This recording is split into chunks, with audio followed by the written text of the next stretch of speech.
Calculus AB, what is the date? November 29th. Okay. Oh no, wrong screen, sorry.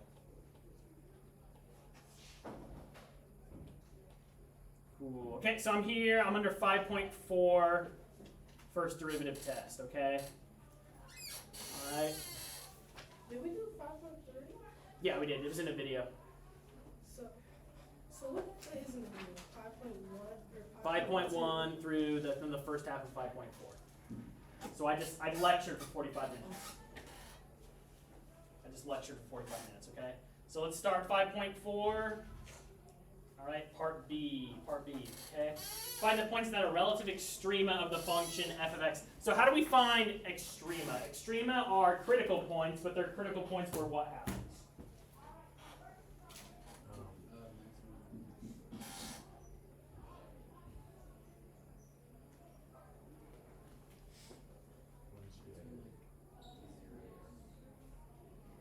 So extrema, relative extrema are going to be all the x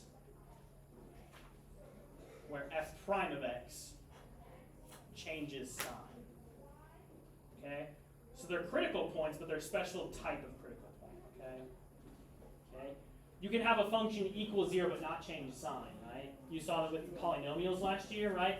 The graph can just bounce off the x-axis, right? Or you can have like an asymptote.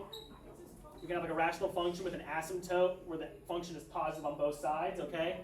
So we're looking in particular for critical points where f prime doesn't just equal 0 or undefined. We're looking for critical points where f prime changes sign. So we're going a little step further, okay?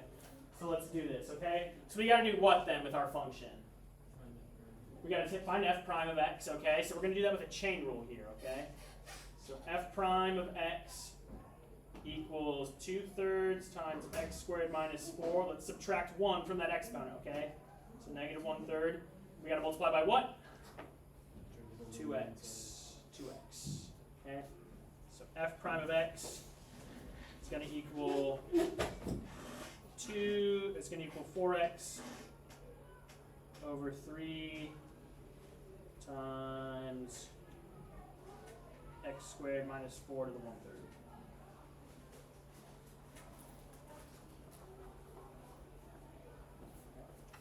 Okay.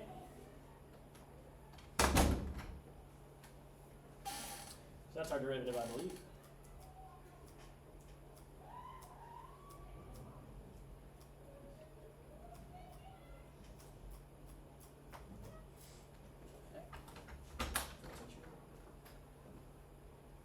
Good?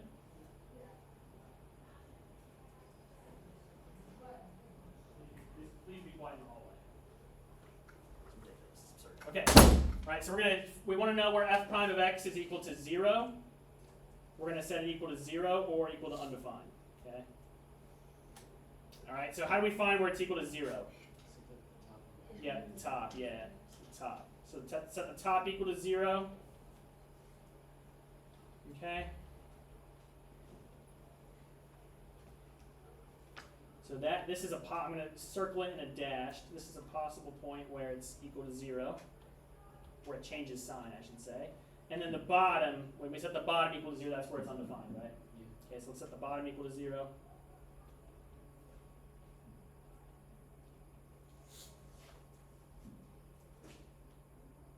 Okay, so that's going to be where x squared minus 4 equals 0.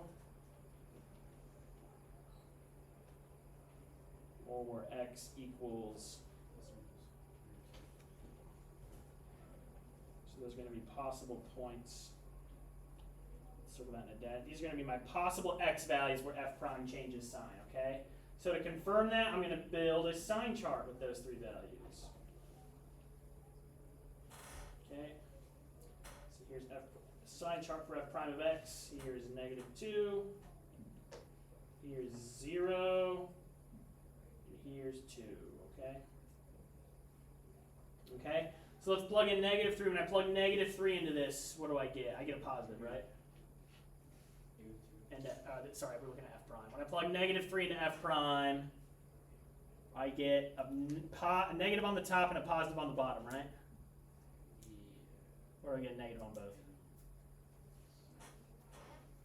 prime of -3 is going to be -12.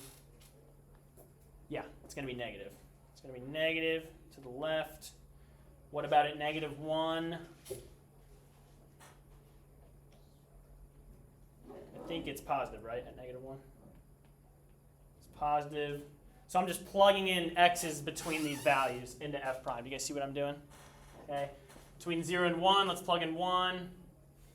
That'll give me a negative, right? Okay. And then for 2, let's plug in 3. That'll give me a positive again. Okay. So then which one of these three candidates, this is called a candidates test, of these three candidates, which ones are relative extrema? All of them? All of them. Why all of them? Because they all change. F prime changes sign at each of those points, okay? Can we move on and talk about... Let's move on. Let's talk about C. Same thing happens with C, okay? The same thing happens with C. We're going to take the derivative and see where it equals 0 or undefined, okay? And those are going to be our candidates, what we call our candidates, okay? We'll make a sign chart with all our candidates and see what the signs for F prime are, okay?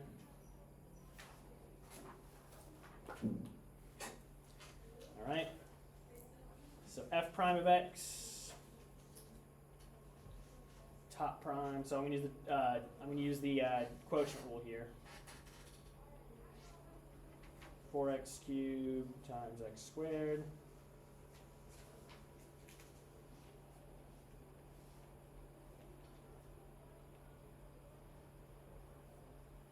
Okay, so that's my derivative. Let's do some simplifying here.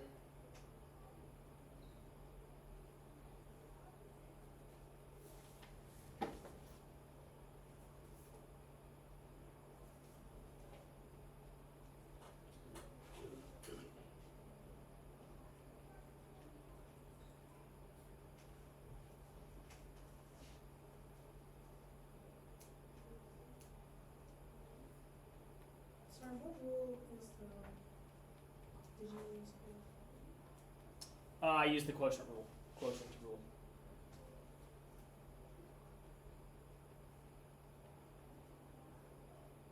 So I'm just doing a lot of algebra here to simplify.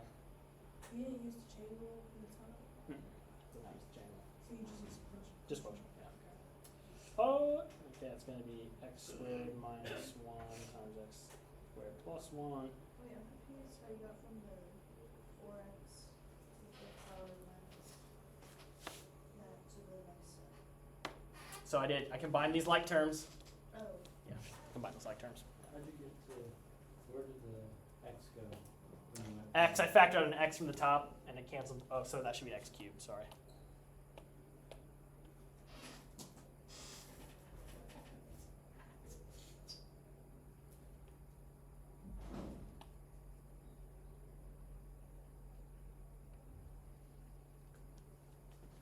Okay. Gosh, I don't know why these notes have like such ridiculous algebra examples.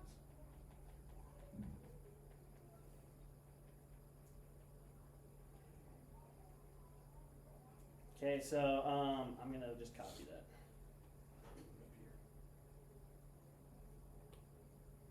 So lots of algebra later. F of x simplifies to the limit.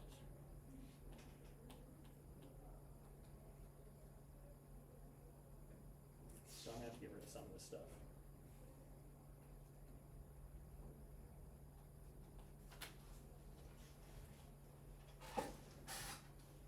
So here's what my f prime simplifies to. Sorry about that.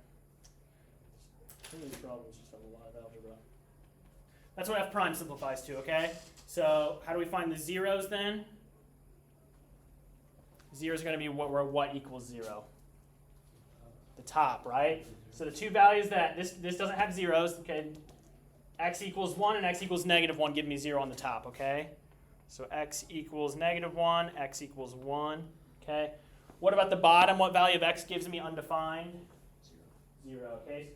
So these are our three candidates right here, okay? And these are our candidates because they are the values that make the first derivative either 0 or undefined, okay? So then we do what with our candidates? Make a sign chart.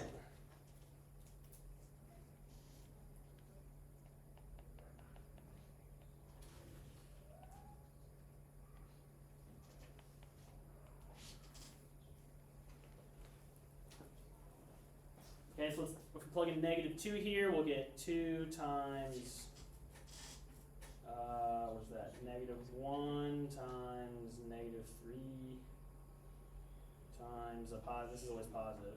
So times 5. So this will be positive on top. The bottom will be negative because -2 cubed is negative. So this will be negative right here. Okay, let's plug in negative. If we plug in -1/2, we'll get 2 times a positive. We get 2 times a positive times a negative times a positive. So it'll be negative on the top. And then -1/2 cubed is going to be negative on the bottom. So it'll be positive here. Okay. If we plug in positive 1/2, we'll get 2 times 3/2 times -1/2. So it'll be negative on the top. So are you plugging in the x's that we found? I'm plugging in values that are between. I'm making a sign chart, so I'm plugging in values that are between the candidates. So Okay. for the first one, you plugged in like -2. Yep. Yeah.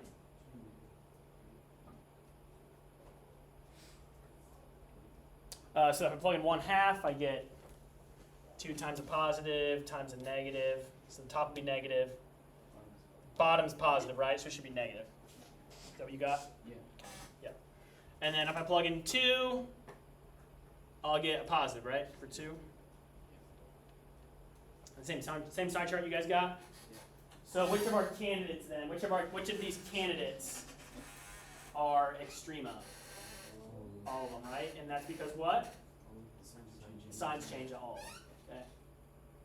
Extrema is where the first derivative changes sign.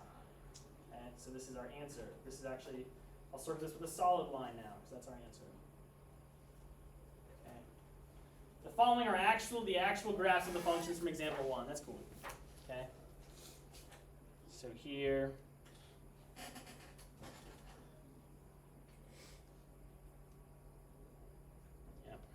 So the derivative's undefined here. So. Okay, you guys doing okay with that? So let's do the 5.3 and 5.4 skill builder for next time. Are you guys okay with that? Tomorrow. Is that tomorrow? Yep. How many problems are on it? Sorry. Is it a lot?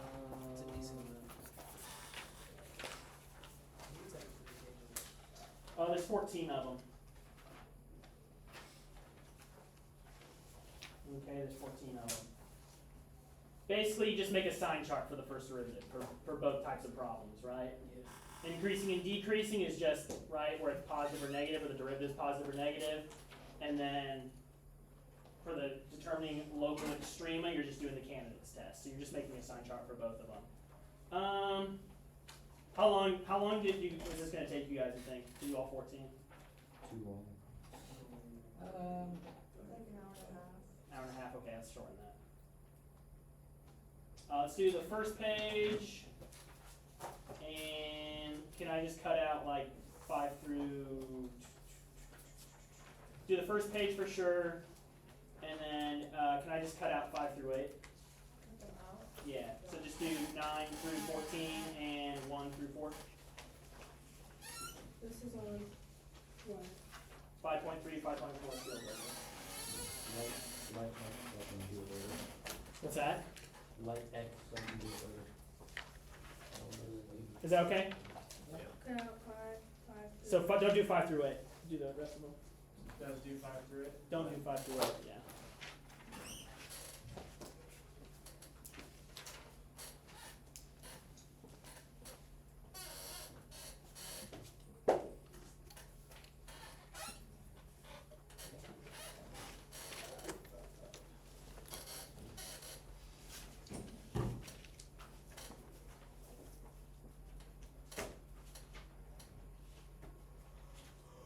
Okay, okay with that?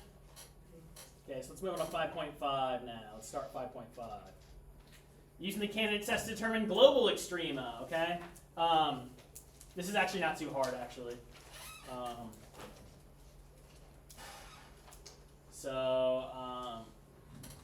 These are pretty good steps, actually. This is kind of like exactly how you do it. This green box is exactly how you do it, okay? So now we're gonna, so do you guys understand the distinction between local and global extrema? Local. So I'll look at these, okay? So let's think about this interval. Let's look at this one. This is a good example, okay? Here's a function. Here's an interval from -4 to 4, okay? If I told you guys to find all the relative maxima of this graph on this interval, you would point to what points? What points are the relative maxima? So that's relative maxima. It peaks out right there. It also peaks out at the endpoints as well. Okay, that's something that's kind of like fishy. That's something that's a little weird. Okay, so that first derivative test we just did, that candidates test, that only tells you where the relative maxima and minimum. That only tells you where the relative maximums and the relative minimums are. Okay, a relative minimum or a relative maximum, it's anywhere where the graph either peaks out or troughs out. Okay. That's not the exact same. That's not the exact same thing as the absolute maximum on an interval, okay? So your derivative test is not going to tell you about these 2 points here, okay? It's not going to tell you about those because the derivative doesn't change sign there, okay? It's not going to tell you about these 2 points, but these 2 points are your absolute maximum, okay? So now instead of just being interested in our critical points, instead of just being interested in the points where f prime equals 0 or undefined, we're now interested in all our critical points plus the endpoints, okay? So what you do here to find the absolute minimums or the absolute maximums is you have to evaluate f. You just evaluate f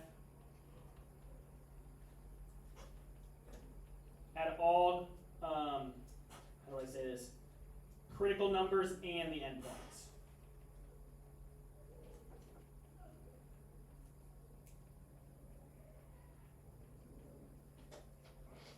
Okay? So this one says find the absolute extrema of this function on this interval, okay?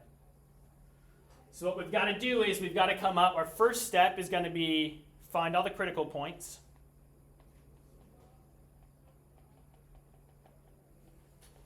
Okay. Second step is going to be plug all the critical points into F.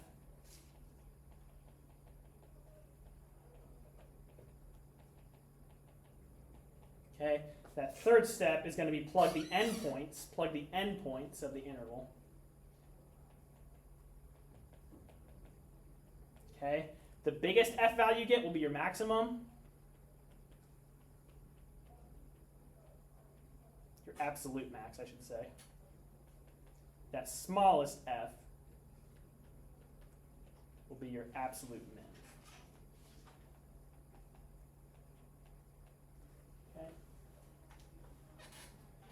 Hopefully I have plenty of time to practice this, okay?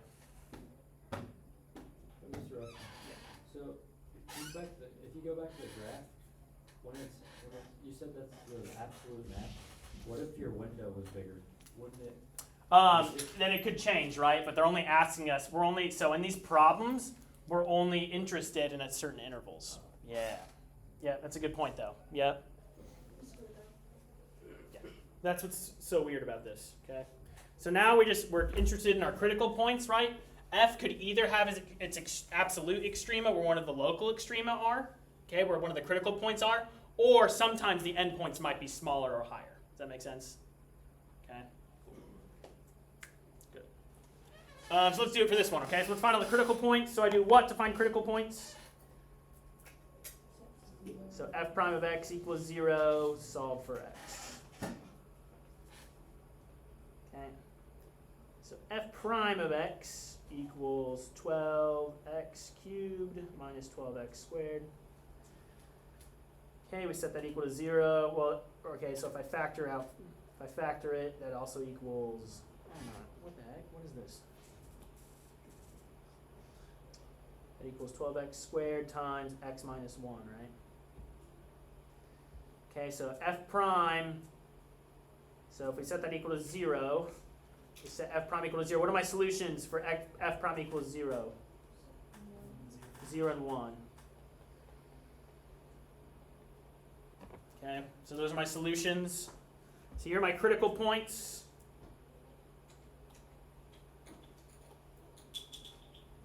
Sort of them with a dotted line. Those are my critical points right there, okay?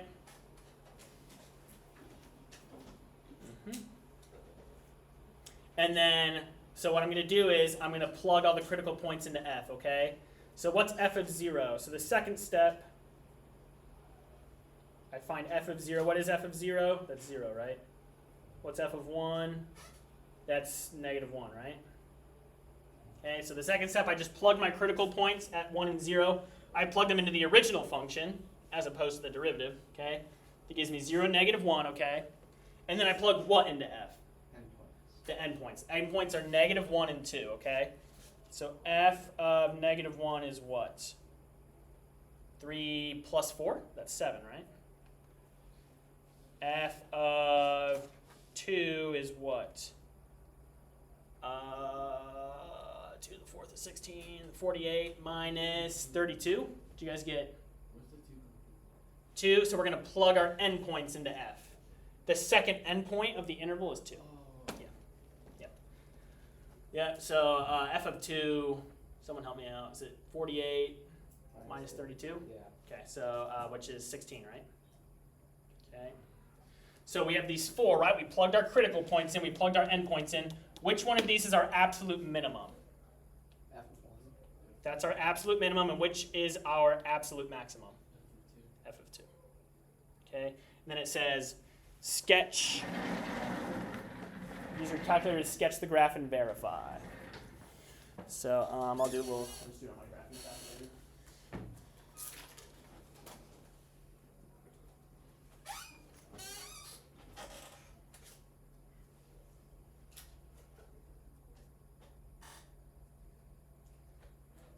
And I'll put just. Wait, what does mark 3 say? Plug endpoint into biggest? Into F. Oh, into absolute. Alright. Can confirm. Can confirm. Hey, you guys see that? Sorry, it's not focused. Okay. So F has a relative maximum here, right? But the actual absolute maximum is up here. You guys see that? So the highest point on that interval is at the endpoints, okay? The derivative can't tell you anything about the endpoints, okay? So you just manually plug those into the original function, okay? That's good. You think that's a good stopping point for today? Can we see this way you plug in for like the y equals? Just plug in the original function. Oh, okay. You guys see that? I think I went to So we can get this stuff. It just takes some practice, guys. Okay. And then next time you come here, I'm making a promise here. I'll have all this stuff for you. Okay. Sorry about that. Wait, so we don't have a take-home quiz yet? You do actually, but I'll get the test correction stuff and the extra credit sheet too. Wait, when can we come for test questions? Will you tell us? Yeah, anytime like I'm available. I'm even okay with you like being like while I'm teaching another class. Doing it. Yeah. Okay. Is that okay, guys? We come in tomorrow morning. It's tomorrow office hours. Yes. I'll be here for office hours. Yeah. Whew. Okay. So we'll get those grades up. I think we're actually in a pretty good spot. I think we need a little more practice, but I think we're on like the cusp of understanding things pretty well. Wait, where did you get F of 1 equals -1 and F of 2? Where's that come from? So I plugged in 1 into f of x. Okay, and I plugged in 1 because my first derivative test told me that 1 is a critical point of f. So what does it tell you